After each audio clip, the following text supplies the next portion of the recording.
देखिए शिरीन, पुलिस की तादाद यहाँ बहुत ज़्यादा है और पुलिस यहाँ पर लगातार जो है मार्च भी निकाल रही है। 3 से 4 बार फ्लैग मार्च निकाला जा चुका है, जिसमें खुद दीपेंद्र पाठक आगे रहे थे और पब्लिक अनाउंसमेंट सिस्टम में वो लोगों से अपील करते रहे कि वे अपने घरों के अंदर जाएं और शांति कायम रखें, किसी भी प्रकार की अफवाह ना फैलाएं और ना ही किसी भी प्रकार की अफवाह पर वो ध्यान दें। और अभी भी आप देख सकते हैं यहाँ पर जो इलाका है, अगर हम कहें तो पुलिस छावनी में तब्दील हो चुका है।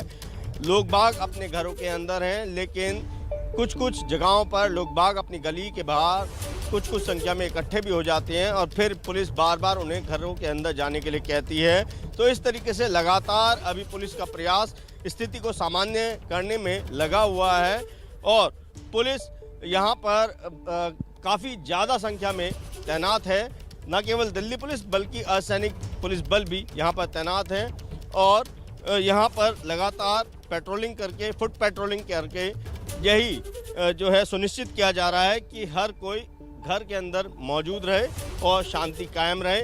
मैं आपको इस तरफ दिखाऊंगा कि आप देखिए, अगर हम आगे का भी दिखाएं तो वहाँ पर भी पुलिसकर्मी मौजूद हैं और हर किसी को घर के अंदर, जो भी इलाके के लोग हैं, उनको ये कहा है कि अकारण कोई भी घर के बाहर ना निकले। कोई इमरजेंसी है तो वो अपने घर से बाहर आ सकता है, लेकिन अकारण कोई भी बाहर ना आए। अगर वो बाहर पाया जाता है और किसी प्रकार की कोई उपद्रव की स्थिति फैलाने के प्रयास में जुटता है तो पुलिस उनको पकड़कर हिरासत में भी लेगी।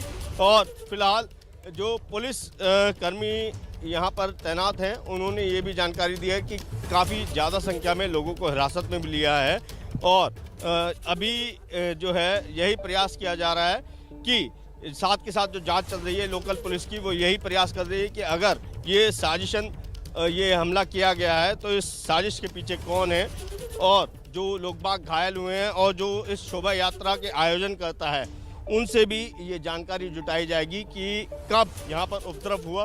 क्योंकि कुछ लोगों से जो हमारी बात हुई है तो उन्होंने कहा कि सुबह से लेकर शाम तक 2 बार पहले शोभा यात्रा निकल चुकी थी और तीसरी जो शोभा यात्री जब निकली है तब ये बवाल शुरू हुआ है इस सड़क पर जहाँ पर हम मौजूद हैं। यही पूरे इस दंगे का एपिसेंटर है और फिलहाल यही कारण है कि इस पूरे जो चौराहे पर पुलिस इतनी बड़ी संख्या में यहाँ पर तैनात है।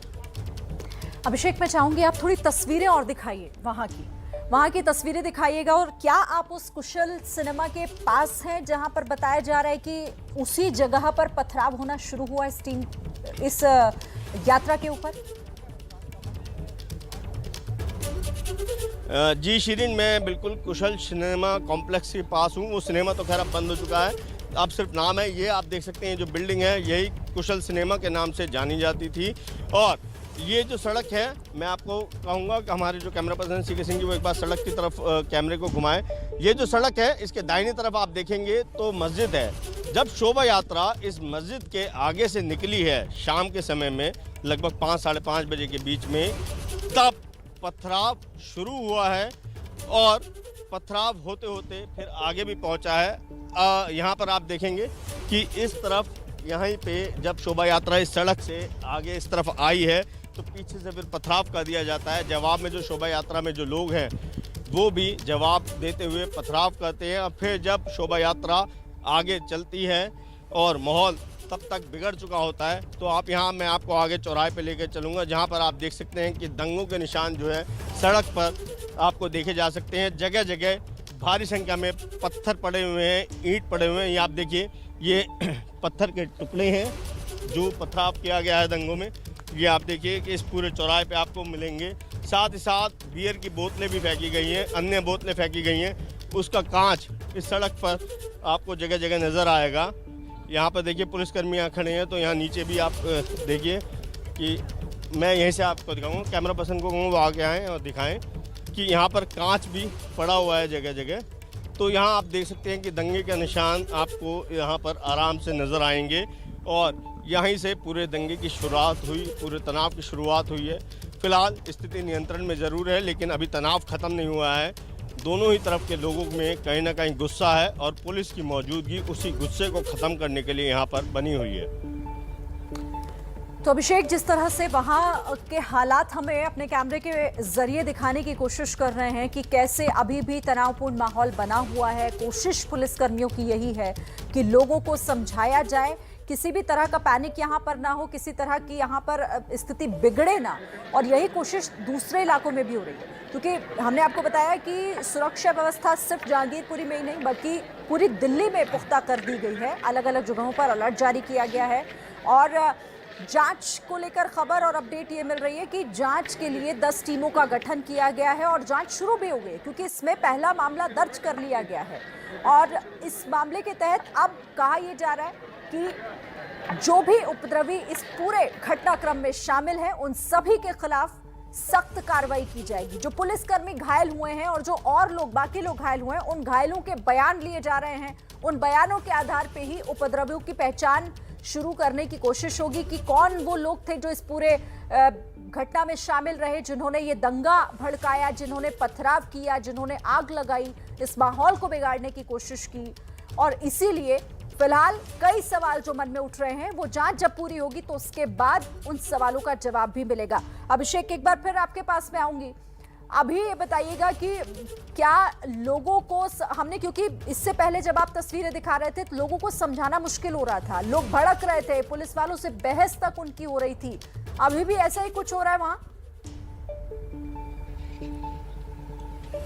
नहीं शिरीन, अभी फिलहाल की अगर हम बात करेंगे तो अभी लोग बाग भी थोड़े समझे हैं और वो भी अपने घरों के अंदर गए हैं। अब बहुत कम संख्या में लोग हैं जो सड़क पर अभी नज़र आएंगे, क्योंकि पुलिस यहाँ पर भारी संख्या में है, आला अधिकारी भी मौजूद हैं। और कुछ लोग जब आला अधिकारियों के पास पहुँचे, उन्होंने भी अपनी जो ग्रीवांसेस है, अपनी जो शिकायत है आज शाम की घटना को लेकर वो रखी।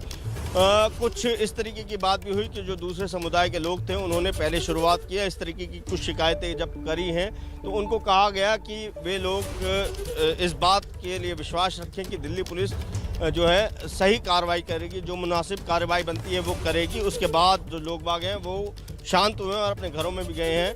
लेकिन कहीं ना कहीं लोग बाग अभी भी जो है रह कर घरों के बाहर निकल आते हैं। हालांकि पुलिस अभी पर्याप्त संख्या में मौजूद है, इसलिए यहाँ पर अभी हालात काफ़ी जो है सामान्य बन चुके हैं, लेकिन तनाव अभी बरकरार है। और यही वजह भी है कि पुलिस के आला अधिकारी भी यहाँ पर अभी भी बरकरार हैं, यहाँ मौके पर ही मौजूद हैं। सामने भी मैं आपको दिखाऊंगा कि कैमरे में अगर आप देखेंगे तो दीपेंद्र पाठक जो special commissioner law and order हैं वो मौजूद हैं।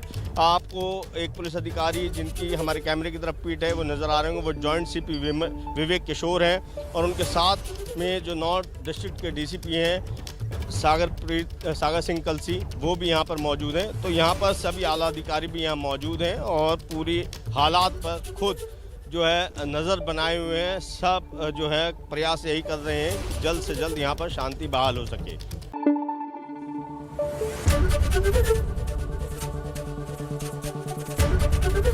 एबीपी न्यूज़ आपको रखे आगे।